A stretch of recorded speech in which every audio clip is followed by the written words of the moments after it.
Le message du poulet. Un jour, un serpent a mordu un poulet. Le poison s'est rapidement propagé dans son corps, le brûlant de l'intérieur. Le poulet, désorienté et souffrant, est retourné au poulailler pour se réfugier. Mais à sa grande surprise, les autres poules ont décidé de le chasser, craignant d'être infectées à leur tour par le poison. Blessé, le poulet est parti, boitant et pleurant. Mais ses larmes n'étaient pas causées par la douleur de la morsure, mais par l'abandon et le rejet de ceux qu'il considérait comme sa famille, ceux en qui il avait le plus confiance.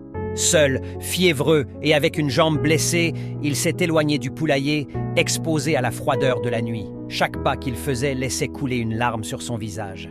Les poules restées dans le poulailler l'observaient s'éloigner jusqu'à ce qu'il disparaisse à l'horizon. Certaines murmuraient « Laisse-le partir, il mourra loin d'ici ». Quand le poulet a disparu de leur vue, tous étaient convaincus qu'il ne survivrait pas. Quelques-uns regardaient même le ciel, attendant de voir des corbeaux survoler sa dépouille. Le temps passa.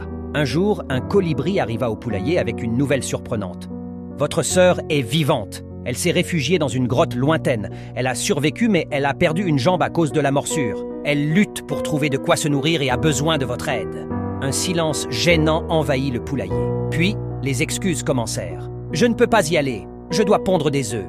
Moi non plus, je dois chercher du maïs. Et moi, je dois m'occuper de mes poussins. » L'un après l'autre, chacun trouva une raison pour ne pas partir. Le colibri, déçu, repartit seul vers la grotte, sans aucun soutien.